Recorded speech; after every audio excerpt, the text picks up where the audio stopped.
देखिए, पिछले वीडियो में हम लोगों ने यहाँ तक कर लिया था। आज हम लोग करने वाले हैं इसके आगे, ठीक है? यहाँ से हम आज करने वाले हैं कि अर्थव्यवस्था की संरचना या ढाँचा, ठीक है? यानी कि स्ट्रक्चर ऑफ इकोनॉमी। यहाँ से आज हम लोग पढ़ने वाले हैं। तो देखिए, कि अर्थव्यवस्था की संरचना का मतलब विभिन्न उत्पादन क्षेत्रों में इसके विभाजन से है। ये देखिए कहा कि जो अर्थव्यवस्था की संरचना है, इसका मतलब यही है कि इसका जो विभिन्न क्षेत्रों में उत्पादन के क्षेत्र यानी कि अलग-अलग जगहों पर जो सामान का उत्पादन हो रहा है, उसका क्षेत्र के विभाजन से है। चूँकि अर्थव्यवस्था में विभिन्न प्रकार की आर्थिक क्रियाएं अथवा गतिविधियां संपादित की जाती है। जैसे कृषि हो गया, उद्योग हो गया, व्यापार हो गया, बैंकिंग, बीमा, परिवहन, संचार इत्यादि। ये सभी के सभी क्या है कि आपका ये सब मतलब ये सब क्षेत्र है, उत्पादन क्षेत्र है, मतलब कृषि भी है। ये सब अलग अलग क्षेत्र होता है। इन क्रियाओं को मोटे तौर पर 3 भागों में बांटा गया है। देखिए, मतलब कि इन सभी क्षेत्रों को, जैसे मान लीजिए कि ये सभी जितने भी क्षेत्र हैं, इन सभी क्षेत्रों को 3 भाग में बाँटते हैं, ठीक है? बाँटा गया है। देखिए, पहला क्षेत्र है आपका प्राथमिक क्षेत्र, द्वितीयक क्षेत्र और तृतीयक क्षेत्र। तृतीयक क्षेत्र को सेवा क्षेत्र भी कहा जाता है। ध्यान रखेंगे कि सेवा क्षेत्र पूछेगा आपसे ऑब्जेक्टिव में कि सेवा क्षेत्र किसे कहते हैं? तो तृतीयक क्षेत्र को, ठीक है? तो देखिए, अब आते हैं हम लोग प्राथमिक क्षेत्र के बारे में पढ़ेंगे सबसे पहले। तो देखिए, कह रहा है कि सभी अर्थव्यवस्था की तरह भारतीय अर्थव्यवस्था की संरचना को 3 भागों में बांटा जाता है। भारतीय अर्थव्यवस्था की संरचना को एक चार्ट द्वारा आसानी से समझा जा सकता है। भारतीय अर्थव्यवस्था की संरचना, structure of the Indian economy, ठीक है? इंडियन इकोनॉमी के बारे में हम लोग अभी समझने वाले हैं, जानने वाले हैं। देखिए, क्या कि आपका ये प्राथमिक क्षेत्र है, द्वितीयक क्षेत्र है और ये तृतीयक क्षेत्र है।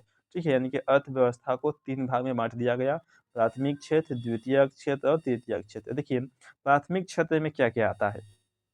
प्राथमिक क्षेत्र में आपका कृषि पालन आएगा, पशुपालन आएगा, वन आएगा और मछली पालन आएगा। आपसे प्रश्न इस प्रकार से पूछता है, देखिए, इसको ऑब्जेक्टिव में आपसे पूछेगा कृषि किस मतलब कौन से क्षेत्र में आता है? ठीक है? तो प्राथमिक क्षेत्र में। पशुपालन किस क्षेत्र में आता है? तो प्राथमिक क्षेत्र में। वन किस क्षेत्र में आता है? तो प्राथमिक क्षेत्र में। मछली पालन किस क्षेत्र में आता है? तो प्राथमिक क्षेत्र में। अब देखिए, द्वितीयक क्षेत्र में क्या-क्या आते हैं? जो द्वितीयक क्षेत्र है, दूसरा का जो क्षेत्र है उसमें उद्योग आते हैं, निर्माण आता है, गैस एवं बिजली आता है। अब उद्योग में क्या कुटीर उद्योग भी हो सकता है, लघु एवं बड़े उद्योग भी हो सकते हैं। ठीक है? जैसे किसी कंपनी का निर्माण हो रहा है, वो बड़े उद्योग है या फिर छोटे उद्योग है, दोनों हो सकता है। निर्माण हो रहा है, जैसे मान लीजिए कि किसी चीज़ का निर्माण हो रहा है, जैसे मान लीजिए कि पुल का निर्माण हो रहा है, ठीक है? तो वो सभी आएगा द्वितीयक क्षेत्र में। गैस हो गया, बिजली हो गया, जैसे बिजली आता है, ये सभी के सभी द्वितीयक क्षेत्र में आएँगे, ठीक है? आपसे प्रश्न पूछता है, जैसे मान लीजिए कि उद्योग किस क्षेत्र में आते हैं? तो द्वितीयक क्षेत्र में। याद रखेंगे ये सभी के सभी बहुत ही वीवीआई है, आपसे ऑब्जेक्टिव में ये प्रश्न पूछे ही जाते हैं हमेशा। अब देखिए, इसके बाद है आपका तृतीयक क्षेत्र। तृतीयक क्षेत्र में क्या कह रहा है कि इसमें बैंक हो गया, जो बैंक है वो तृतीयक क्षेत्र में है। तीसरा है परिवहन हो गया, संचार हो गया, व्यापार हो गया एवं अन्य सेवाएँ। यानी कि इसके अलावा अगर कोई सेवा बच भी जाता है, तो उन सभी को हम तीसरा क्षेत्र में रख देंगे। समझ लीजिए कि जो बैंक है वो किस में आएगा? तृतीयक क्षेत्र में आएगा। परिवहन, परिवहन का मतलब जैसे मान लीजिए कि हम यहाँ से मान लें कि अभी मान लीजिए कहीं पर आप है, एक जगह से दूसरे जगह पर आप जाने के लिए क्या मतलब किसी या तो आप ट्रेन से जाएँगे, या तो बस से जाएँगे, या फिर साइकिल से, चाहे जैसे भी जाएँगे, तो क्या हुआ? वो परिवहन का साधन हुआ, ठीक है? उसी को परिवहन कहा गया। और संचार का मतलब क्या होता है? जैसे मान लीजिए कि संचार का मतलब जैसे मान लीजिए कि अरे हम लोग फ़ोन से बात करते हैं, जैसे अभी आप पढ़ रहे हैं, ठीक है? इससे पढ़ेंगे, अभी आप ऑनलाइन पढ़ाई कर रहे हैं, तो अभी फ़ोन से आप पढ़ रहे हैं, मोबाइल से पढ़ रहे हैं, तो मोबाइल क्या है आपका? संचार का साधन है। फ़ोन लगा देंगे, कहीं से बात कर लेंगे, ये सब क्या है कि संचार का साधन है, संचार की व्यवस्था है। अब देखिए, सबसे पहले हम जानेंगे कि प्राथमिक क्षेत्र में क्या होता है, ठीक है? प्राथमिक क्षेत्र में क्या होता है, लिखेंगे। तो प्राथमिक क्षेत्र को कृषि क्षेत्र भी कहा जाता है। ध्यान रखेंगे कि प्राथमिक क्षेत्र को क्या कहा जाता है? कृषि क्षेत्र भी कहा जाता है। इसके अंतर्गत कृषि, पशुपालन, मछली पालन, जंगलों से वस्तुओं का प्राप्त करना जैसे व्यवसाय आते हैं। ठीक है, इसमें देखिए आप कृषि कर रहे हैं तभी प्राथमिक क्षेत्र में आएंगे, पशुपालन कर रहे हैं तभी प्राथमिक क्षेत्र में आएंगे, मछली पालन कर रहे हैं तभी प्राथमिक क्षेत्र में आएंगे। ठीक है, अब मान लीजिए क्या आता है आपका द्वितीयक क्षेत्र, यानी कि दूसरा का क्षेत्र क्या होता है, बात करेंगे कि द्वितीयक क्षेत्र को औद्योगिक क्षेत्र भी कहा जाता है। औद्योगिक का मतलब समझिए क्या होता है, जैसे मान लीजिए कि कल कारखाना लग गया, कहीं भी कल कारखाना लग गया, फैक्ट्री लग गया, कोई कंपनी लग गया, उन सभी कंपनी को देखिए इसके अंतर्गत खनिज व्यवसाय, निर्माण कार्य, जनोपयोगी सेवाएं जैसे गैस, बिजली इत्यादि उत्पादन आते हैं। देखिए देखिए जो द्वितीयक क्षेत्र होते हैं, मान लीजिए अगर हम औद्योगिक यानी कंपनी बैठाएंगे, किसी कल कारखाना बैठाएंगे, तो जो कंपनी होगा वो कुछ किसी न किसी चीज़ को बनाएगा। जैसे मान लीजिए कि कोई बिस्किट का कंपनी हो गया तो वह बिस्किट को बनाएगा, यानी कि बिस्किट बनाएगा तो वह बिस्किट का उत्पादन करेगा। ठीक है, तो सब क्या है, यानी जनता के उपयोगी की सारी चीज़ें बनाती है। जो कंपनी होता है यानी कि जो औद्योगिक होती हैं, वो सभी के सभी जनता के उपयोग करने के लिए सभी वस्तुओं को बनाता है। तो वो सभी के सभी क्या कहते हैं, आपका द्वितीयक क्षेत्र कहलाता है। ठीक है, चलिए देखते हैं। उसके बाद है आपका तृतीयक क्षेत्र, यानी कि तीसरा क्षेत्र में क्या है ये जानेंगे। देखिए तृतीयक क्षेत्र को सेवा क्षेत्र भी कहा जाता है। कि जो तृतीयक क्षेत्र है इसको क्या कहते हैं हम लोग, सेवा क्षेत्र कहते हैं। पूछ अभी आपको हम बता दिए हैं, पूछेगा आपसे ऑब्जेक्टिव में कि सेवा क्षेत्र निम्नलिखित में से किसे कहते हैं, तो तृतीयक क्षेत्र को। या फिर तृतीयक क्षेत्र में कौन आता है, क्या आता है, तो सेवा आता है। अब सेवा में क्या क्या हो गया, जैसे बैंकिंग हो गया, बैंकिंग क्या होता है, सेवा होता है। जैसे बीमा हो गया, परिवहन हो गया, संचार हो गया, ये सब क्या है, ये सेवाएं हैं। जैसे मान लीजिए कि इसके अंतर्गत बैंक आ गया, बीमा आ गया, परिवहन आ गया, संचार एवं व्यापार, इस सभी क्या होता है कि सेवा होता है। ठीक है, आदि क्रियाएं सम्मिलित होती हैं। ये क्रियाएं प्राथमिक एवं द्वितीयक क्षेत्र की क्रियाओं को सहायता प्रदान करती है, इसीलिए इसे सेवा क्षेत्र कहा जाता है। ठीक है, देखिए देखिए राष्ट्रीय आय इन तीनों क्षेत्रों के योगदान को एक तालिका द्वारा समझा जा सकता है। चलिए समझते हैं, तालिका में कैसे समझेंगे हम लोग। देखिए कहा था कि अर्थव्यवस्था एवं विकास इत्यादि आपका चैप्टर का नाम है। देखिए तालिका बनाया है, देखिए तालिका 1.1 राष्ट्रीय आय में विभिन्न क्षेत्रों का योगदान। ये क्षेत्र है, ये वर्ष है 1991 में, 1947 में और वर्ष 2007 में। देखिए प्राथमिक क्षेत्र में कितना था, तो 63.6%, और ये आपका 58.7, और 2007 में हो गया 22.7। ठीक है, प्राथमिक क्षेत्र में योगदान देखिए, यानी कि दिन प्रतिदिन जो प्राथमिक क्षेत्र में है वो योगदान क्या हो रहा है, दिन प्रतिदिन कम हो रहा है। ठीक है, अब मान लीजिए कि प्राथमिक क्षेत्र में दिन प्रतिदिन योगदान कम हो रहा है, इसका मतलब साफ है कि लोग जो है प्रतिदिन जो मान लीजिए कि कृषि करना, खेती करना, मछली पालन करना, दिन प्रतिदिन क्या कर रहे हैं, कम कर रहे हैं, ज़्यादा नहीं बल्कि कम कर रहे हैं। अब देखिए द्वितीयक क्षेत्र में पहले था 1991 में था 12.7%, और वर्ष 1947 में हो गया आपको 14.3, और 2007 में हो गया 22।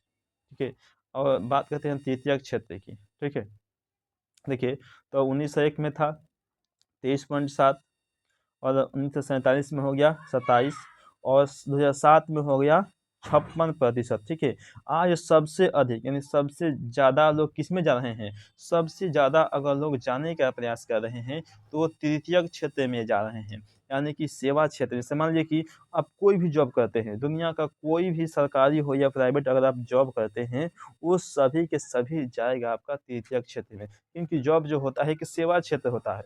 जब क्या होता है कि सेवा क्षेत्र होता है, जैसे मान लीजिए कि अगर कोई टीचर है, पढ़ाने जा रहा है सरकारी स्कूल में, तो वह क्या करने जा रहा है, यानी कि अपनी सेवा देने जा रहा है। जब तक उसका जॉब है तब तक वो देगा, उसके बाद जैसे ही उसका मतलब जॉब खत्म हो जाएगा तो वहाँ से छोड़ देगा।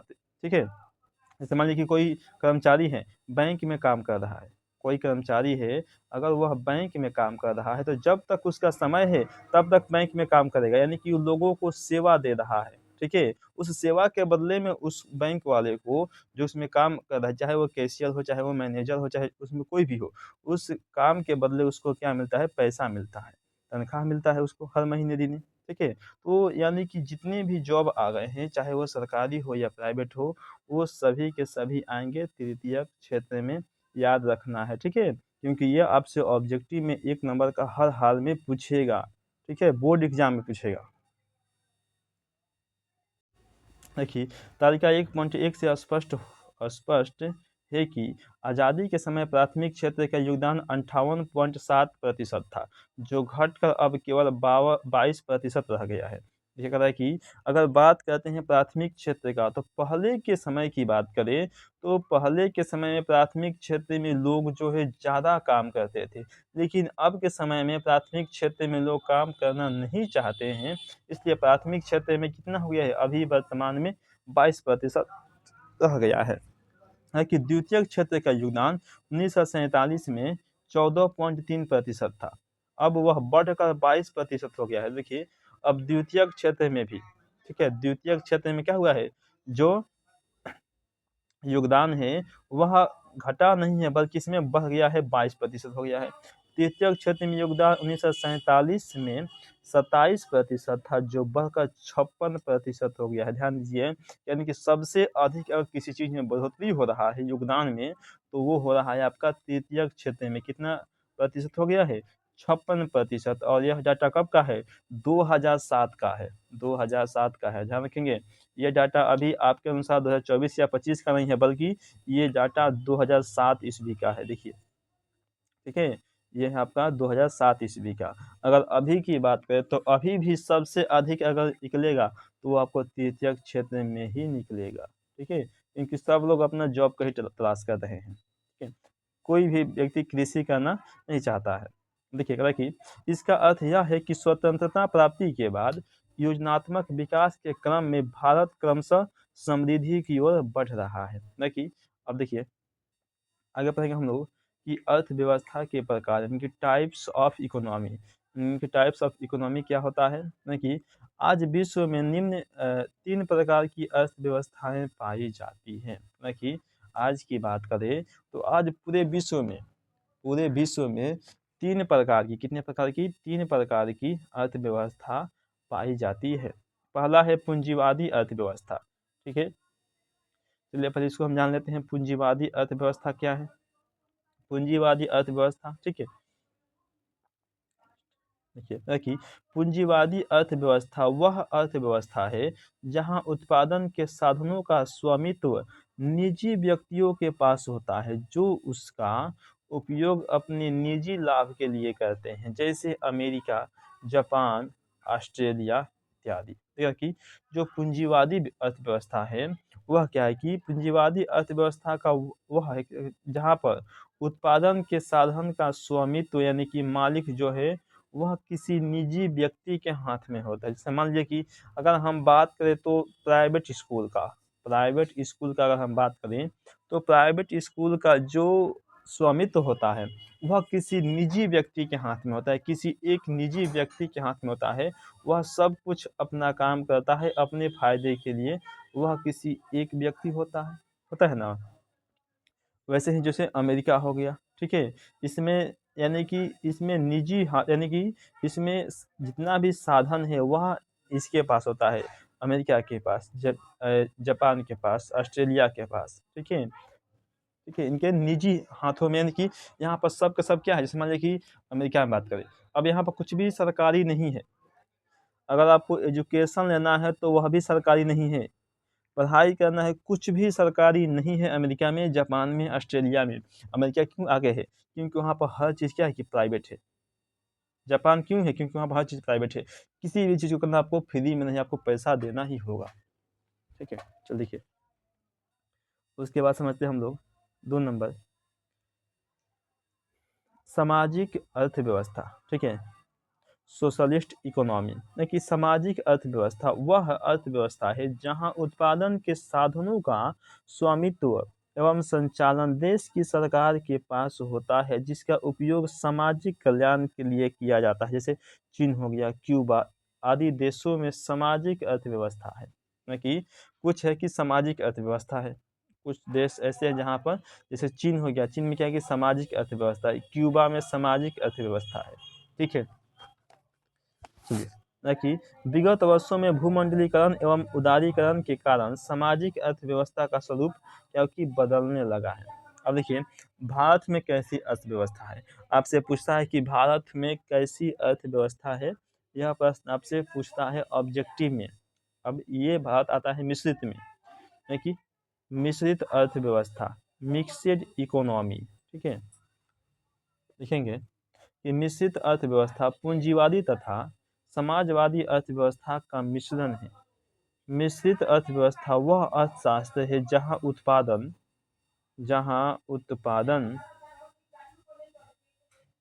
के साधनों का स्वामित्व सरकार तथा निजी व्यक्तियों के पास होता है। भारत में मिश्रित अर्थव्यवस्था है। यह अर्थव्यवस्था पूंजीवाद एवं समाजवाद के बीच का रास्ता है। देखिए देखिए जो मिश्रित अर्थव्यवस्था है, भारत में कैसी अर्थव्यवस्था है, मिश्रित अर्थव्यवस्था है। क्योंकि देखिए यहाँ पर स्वामित्व जो है सरकार तथा निजी व्यक्ति दोनों के पास में, यानी कि भारत में क्या है कि सरकारी भी चीज़ें हैं जैसे और प्राइवेट भी चीज़ें हैं। इसमें देखिए अगर स्कूल का ही बात करें तो स्कूल में क्या है, इसमें कि सरकारी स्कूल हो जाता है और एक प्राइवेट स्कूल होता है ना। वैसे ही क्या है कि भारत में जो है वह मिश्रित अर्थव्यवस्था है, दोनों प्रकार की है, यानी कि प्राइवेट भी है, निजी व्यक्तियों के पास भी है और सरकार के स्वामित्व के पास भी है, दोनों के पास में है। तो जब दोनों के पास में अधिकार होगा तो उसे क्या कहेंगे कि मिश्रित अर्थव्यवस्था है। ठीक है, तो ध्यान रखेंगे, पूछेगा आपसे ऑब्जेक्टिव में कि भारत में कैसी अर्थव्यवस्था है, तो मारेंगे ऑप्शन में कि भारत में मिश्रित अर्थव्यवस्था है। ठीक है, ये लगभग हर साल ऑब्जेक्टिव में पूछा जाता है। ठीक है, तो देखिए अब हम लोग इसके आगे अगले वीडियो में पढ़ेंगे अर्थव्यवस्था का जो विकास है। आपको हम अगले वीडियो में बताएंगे अर्थव्यवस्था के विकास के बारे में। ठीक है, चलिए ठीक।